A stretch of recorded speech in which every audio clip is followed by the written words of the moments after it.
Coke united kingdom of Kerala അഥവാ ഊക്കോക്ക്. ഈ സിനിമ എഴുതിയിരിക്കുന്നത്, എഡിറ്റ് ചെയ്തിരിക്കുന്നത്, സംവിധാനം ചെയ്തിരിക്കുന്നത് അരുൺ വൈഗ. സിനോജ് പി അയ്യപ്പനാണ് DOP. വലിയ തരക്കേടില്ലാത്ത വർക്കാണ് DOPയുടേത്. പക്ഷേ ഇതിൻ്റെ മ്യൂസിക് ചെയ്തിരിക്കുന്ന രാജേഷ് മുരുകേശൻ, അദ്ദേഹമാണ് ഇത് ചെയ്തതെന്ന് വിശ്വസിക്കാൻ വയ്യ. വളരെ ക്രിഞ്ചായിട്ടുള്ള പല സീൻസിലും പലപ്പോഴും കേട്ട് മറന്നിട്ടുള്ള മടുത്തിട്ടുള്ള കുറേ പരിപാടികൾ. പിന്നെ വയറിളകി തൂറിയതുപോലെയാണ് ഇതിനകത്തുള്ള സോങ്സ്. തിരിഞ്ഞാലും മറിഞ്ഞാലും സോങ്സാണ്. മൂത്രപ്പാട്ടുകൾ നിരന്തരം, തുടക്കം മുതൽ അവസാനം വരെ നിരന്തരം പാട്ടുകൾ. ഒരു പാട്ടും തീരെ ആസ്വാദ്യകരമായിട്ട് എനിക്ക് പേഴ്സണലി ഫീൽ ചെയ്തിട്ടില്ല. വിഷ്ണു ഗോവിന്ദാണ് ഓഡിയോഗ്രാഫി ചെയ്തിരിക്കുന്നത്. വിഷ്ണു ഗോവിന്ദൻ്റെയൊക്കെ വർക്കാണെന്ന് വിശ്വസിക്കാൻ പ്രയാസമുണ്ട്. അത്രയ്ക്കും അദ്ദേഹത്തിൻ്റെ വർക്ക് കേട്ടാലേ സാധാരണ ഭയങ്കര ഇമ്പ്രസീവാണ്. ഇതങ്ങനെയൊന്നും ഫീൽ ചെയ്തിട്ടില്ല. കഥാനായകൻ the upcoming PR free ticket star Ranjith Sajeev. രഞ്ജിത്ത് സജീവിൻ്റെ പാരൻസൊക്കെ പ്രൊഡ്യൂസേഴ്സാണ്. അദ്ദേഹത്തെ ഒരു സ്റ്റാറാക്കാൻ വേണ്ടിയിട്ടാണ് എന്താണെന്ന് അറിയില്ല. സ്ഥിരമായിട്ട് അവരെന്നെ പ്രൊഡ്യൂസ് ചെയ്ത് ഇദ്ദേഹത്തെ നായകനാക്കി വിടുന്നുണ്ട്. കുറേ സിനിമകൾ, കൽബ്, മൈക്ക്, പിന്നെ അദ്ദേഹം പോലീസ് ഓഫീസറായിട്ട് അഭിനയിച്ചുള്ള സിനിമ ഞാൻ കണ്ടിട്ടില്ല, നല്ലതായിരുന്നു എന്ന് പലരും പറയുന്നതായിട്ട് കേട്ടിട്ടുണ്ട്. കൽബൊക്കെ മോശമാണെന്ന് പറഞ്ഞതിന് കുറേ 2Ksൻ്റെ തെറിയും കിട്ടിട്ടുള്ളതാണ്. ഈ സിനിമ അതുപോലെ തന്നെ എനിക്ക് തീരെ ഇമ്പ്രസീവായി തോന്നിയിട്ടില്ല. അദ്ദേഹത്തിൻ്റെ അഭിനയം, ഡയലോഗ് ഡെലിവറി, ഡാൻസ് കളിക്കുന്നുണ്ട്, ഫൈറ്റൊക്കെ ചെയ്യുന്നുണ്ട്. പക്ഷേ എന്തൊക്കെ ചെയ്യണമെങ്കിൽ മെനയാവണില്ല. എന്നാലും ഫ്രീ ടിക്കറ്റ് ഉള്ളതുകൊണ്ട് എനിക്കല്ല കേട്ടോ ഫ്രീ ടിക്കറ്റ്. ഞാൻ പൈസ കൊടുത്തിട്ടാണ് സിനിമയ്ക്ക് പോകാറുള്ളത്.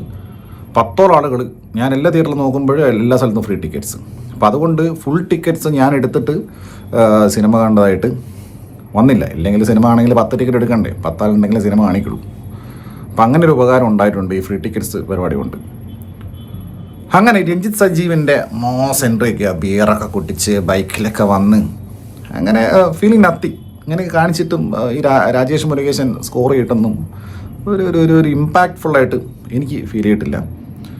ഇദ്ദേഹം ഇങ്ങനെ കാണിക്കുന്നു. പിന്നെ ഇദ്ദേഹത്തിൻ്റെ അച്ഛനായിട്ട് ജോണി ആൻ്റണി വാങ്ങിയ കാശിൻ്റെ 10 ഇരട്ടി അഭിനയിച്ചിട്ടുണ്ട് ഇതിനകത്ത്. ഒരുപാട് അഭിനയിച്ചിട്ടുണ്ട് അദ്ദേഹത്തിൻ്റെ അഭിനയം നന്നായിട്ടുണ്ട്. പല സീൻസിലും, ഇമോഷണൽ സീൻസിലും പല സീൻസിലും അദ്ദേഹത്തിൻ്റെ ഡാൻസൊക്കെ ഉണ്ട്. ഞാൻ പറയാം, ഒരുപാട് പാട്ടുകളുണ്ട്. അപ്പോൾ അങ്ങനെ ഉള്ളൊരു സിനിമ. പിന്നെ മഞ്ജു പിള്ളയുണ്ട്. കാര്യമായിട്ട് റോളൊന്നുമില്ല, പക്ഷേ മറ്റേത് കടിയും, ബ്ലാക്ക് ഡ്രം, ഓൾഡ് മങ്കൊക്കെ കടിയും. പിന്നെ KU മനോജ്, ഇങ്ങനെയുള്ള കുറേ പേര്. തുഹ ഇന്ദ്രൻസ് ഉണ്ട്. പുള്ളി ഇതിൽ പള്ളിയിലച്ഛനാണ്. ആൻഡ്രോയിഡിൻ്റെ വലിയൊരു ഡിസ്പ്ലേ ഉള്ള ഒരു ഫോണൊക്കെ ഉണ്ട് പുള്ളിക്ക് ഇതിനകത്ത്. പിന്നെ നായകൻ എന്തുവാ നായകൻ കാണിക്കുന്നത്? എന്തൊക്കെയോ കൊണ എന്തൊക്കെയോ പറയുന്നത് കാണിക്കുന്നത്. കൂടെ ഒരു വേട്ടാവളിയനായിട്ടുള്ള ഒരു ബോളൻ ഫ്രണ്ട്. പിന്നെ ഒരു നായികനെയാണെന്ന് അറിയില്ല, നായികയായിട്ട് കൂട്ടാം. നായിക ഒരു വെളിവില്ലാത്തൊരു നായിക. പിന്നെ അങ്ങനെ ഒരു വെളിവില്ലാത്തൊരു സോങ്, ഡാൻസ്. അതായത് നായകൻ്റെ ഡാൻസൊക്കെ ഡിസ്പ്ലേ ചെയ്യണമല്ലോ, കഴിവ് തെളിയിക്കണമല്ലോ. അപ്പോൾ അതിന് വേണ്ടിയിട്ട് ഡാൻസ്, അങ്ങനെ കുറേ പരിപാടികൾ. പിന്നെ റോണി ഡേവിഡ് രാജക്കൻ, അദ്ദേഹം പച്ചക്കറി കൃഷിക്കാരനാണ്. കൈലിമുണ്ടൊക്കെ കൊടുത്തിട്ടുണ്ട്. അങ്ങനെയാണ് പക്ഷേ ആ ഒരു സ്ഥലം കൊള്ളാം കേട്ടോ. ഇവർ കിടന്നുറങ്ങുന്ന ഒരു സ്ഥലമുണ്ട്, ഒരു മറ്റേ നമ്മുടെ ഏറുമാടം പോലത്തെ. അത് നല്ലൊരു വ്യൂ ആയിരുന്നു. വൈഡിൽ അടിപൊളി വ്യൂ ആയിരുന്നു. നായാട്ടിൽ ജോജി ചോദിക്കണല്ലോ, നിനക്ക് തോറുള്ള സ്ഥലമാണത്, അങ്ങനെ ചോദിക്കില്ല ഒരാളോട്. അതിലങ്ങനെയുള്ള അടിയുണ്ടാവും നായാട്ടിൽ. ആ പുള്ളി റോൾ ചെയ്തിട്ടുണ്ട്. അങ്ങനെ പിന്നെ എന്നെ ഏറ്റവും ചിരിപ്പിച്ച ഒരു കാര്യം എന്താണെന്ന് വെച്ച് കഴിഞ്ഞാൽ, ജോണി ആൻ്റണിക്ക് നെഞ്ച് വേദന വന്നിട്ട് ഡോക്ടറെ കാണുമ്പോൾ അപ്പോൾ ECG എടുപ്പിക്കും. പുള്ളി ഇടയ്ക്കിടയ്ക്ക് ഇങ്ങനെ ECG എടുപ്പിക്കാറുണ്ട്. അപ്പോൾ ഈ ഡോക്ടർ പറയണേ, ഈ മരപ്പൊട്ടനുള്ള ഡോക്ടർ പറയാണ് അത് ഗ്യാസ് ആണെന്ന്. അപ്പോൾ ഗ്യാസ് ആണെന്ന് ഇയാൾക്ക് എങ്ങനെ മനസ്സിലായി? ഇയാൾ മറ്റേ തൊട്ട് നോക്കി മനസ്സിലാക്കി ഗ്യാസ് ആണെന്ന്. ECG എടുത്തിട്ട് അതിൻ്റെ റിസൾട്ട് നോക്കിയപ്പോഴല്ലേ ഗ്യാസ് ആണെന്ന് മനസ്സിലായത്. അപ്പോൾ ഇയാളുടെ ഉപദേശം, എല്ലാവരും കേൾക്കണം, ഇയാളുടെ ഉപദേശമാണ് അങ്ങനെയൊന്നും ഹാർട്ട് അറ്റാക്ക് വരുന്നത് മിക്കവാറും ഗ്യാസ് ആയിരിക്കും. അതുകൊണ്ട് എല്ലാ തവണയും വന്ന് ECG എടുക്കേണ്ട ആവശ്യമില്ല. എന്ത് പോക്കിന് തരേ പറയുന്നേ? ഗ്യാസ് ആണെന്ന് വിചാരിച്ചിട്ട് അത് ഹാർട്ട് അറ്റാക്ക് ആണെങ്കിൽ ആൾ തട്ടിപ്പോവില്ലേ? നെഞ്ച് വേദന വന്നാൽ കൃത്യമായിട്ട് പോയിട്ട് ECG എടുക്കണം, എന്നാലേ മനസ്സിലാവുള്ളൂ. ഒരു ഡോക്ടറൊക്കെ പറയേണ്ട വർത്താനം അത്. പിന്നെ നമ്മൾ ഇന്നുവരെ കണ്ടിട്ടില്ലാത്ത ലോഹിദാസിൻ്റെ കിരീടത്തിലെ പോലുള്ള ചില ട്വിസ്റ്റുകൾ, ഫ്രീ ടിക്കറ്റ് കിരീടം എന്ന് വേണമെങ്കിൽ പറയാം. പിന്നെ സംഗീത പഴയകാല നടി, മീര വാസ്തേവ് പഴയകാല നടി, അൽഫോൺസ് പുത്രൻ, അങ്ങനെ കുറേ പേരൊക്കെ വന്ന് എന്തൊക്കെയോ പറയുന്നു, സംസാരിക്കുന്നു. എന്ത് രസാട്ടോ നമ്മുടെ നാട്ട്, ഹരിതാപയും പച്ചപ്പ്. താൻ തന്നെ തീൻ തന്നെ താൻ തന്നെ തീൻ തന്നെ താൻ തന്നെ തീൻ തന്നെ. ഇതാണ് എന്ത് ബാക്ക്ഗ്രൗണ്ട് സ്കോർ, എത്ര സ്ഥലത്താണ് ഇങ്ങനെ ഇങ്ങനെ പോകുന്നത്. ക്രിസ്റ്റഫർ നോളൻ ഇൻഡസ്ട്രാറിന് വേണ്ടിയിട്ട് ആൽബർട്ടയിൽ കാനഡയിൽ 500 ഏക്കർ കോൺ ഉണ്ടാക്കിയിരുന്നല്ലോ. അതുപോലെ ഇതിൽ 10,000 ഏക്കർ ചെട്ടിപ്പൂ ഉണ്ടാക്കിയിട്ടുണ്ട് ഈ സിനിമയ്ക്ക് വേണ്ടിയിട്ട്. പിന്നെ നായകൻ്റെ ക്രൈസിസും സ്ട്രഗിളും ഉയർത്തെഴുന്നേൽപ്പും അങ്ങനെയൊക്കെയുള്ള പരിപാടികളാണ്.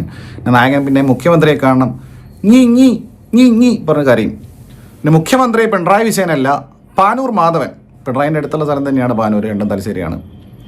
പാനൂർ മാധവൻ മനോജ് കേശിനാണ് അഭിനയിച്ചിരിക്കുന്നത്. നല്ല ആർട്ടിഫിഷ്യലായിട്ടുണ്ട്. മുരുകൻ കാട്ടാക്കടയുടെ കവിതയൊക്കെ ഇതിൽ കാണിക്കുന്നുണ്ട്. ആ കവിതയുടെ സുഖം അങ്ങ് പോയി കിട്ടി. ഇതിൽ കാണിക്കുക. ഇതിനൊക്കെ എങ്ങനെ റൈറ്റ്സ് കൊടുത്തു എനിക്കറിയാം. ഇതുപോലത്തെ രാഷ്ട്രീയ പടത്തിനൊക്കെ അദ്ദേഹത്തിൻ്റെ കവിതയ്ക്കൊക്കെ റൈറ്റ്സ് കൊടുത്തേക്കുന്നു. കഥാനായികയെ കൂടാതെ ഒരു കൂട്ടം നടിമാരുണ്ട്, ആരെന്താണെന്ന് അറിയില്ല. എല്ലാവരും ഇങ്ങനെ അഭിനയിക്കുന്നുണ്ട് നായകനോടൊപ്പം. അങ്ങനെ ഈ സിനിമ ഒരു നടിയുടെ കഥാപ്രസംഗം മോങ്ങൽ അത് കുറേ നേരമുണ്ട് അവസാനം ക്ലൈമാക്സ്. അങ്ങനെ സിനിമയങ്ങ് അവസാനിക്കുകയാണ്. ഇത് എനിക്ക് കണ്ടപ്പോഴേ തോന്നിയതേ ഒരു ഉട്ടോപ്യൻ ഫേസ്ബുക്ക് പോസ്റ്റില്ലേ, അതെടുത്ത് സിനിമയാക്കിയാൽ ഇതുപോലെ നല്ല ക്രിഞ്ച് വസ്തായിരിക്കും ഭയങ്കര. അതായത് സിനിമ ആകെ 2.25 മണിക്കൂറാണുള്ളെങ്കിലും രാവിലെ 3 മണിക്കൂർ ധനുഷിൻ്റെ പടം കണ്ടപ്പോൾ തന്നെ വലിയ ബുദ്ധിമുട്ടായിരുന്നു. ഇത് 2.25 മണിക്കൂറായിട്ട് അതിലും ബുദ്ധിമുട്ട്. അതുപോലെ വൻ ക്രിഞ്ച് തീരെ സിനിമ നീങ്ങുന്നില്ല. പിന്നെ നായകൻ്റെ ഈ ഒരു സ്ക്രീനിൽ നായകനെ കാണുമ്പോൾ തന്നെ അങ്ങനെ ഒരു വല്ലാത്തൊരു അനുഭവം ആയിരുന്നു ഹൂക്കോക്ക്.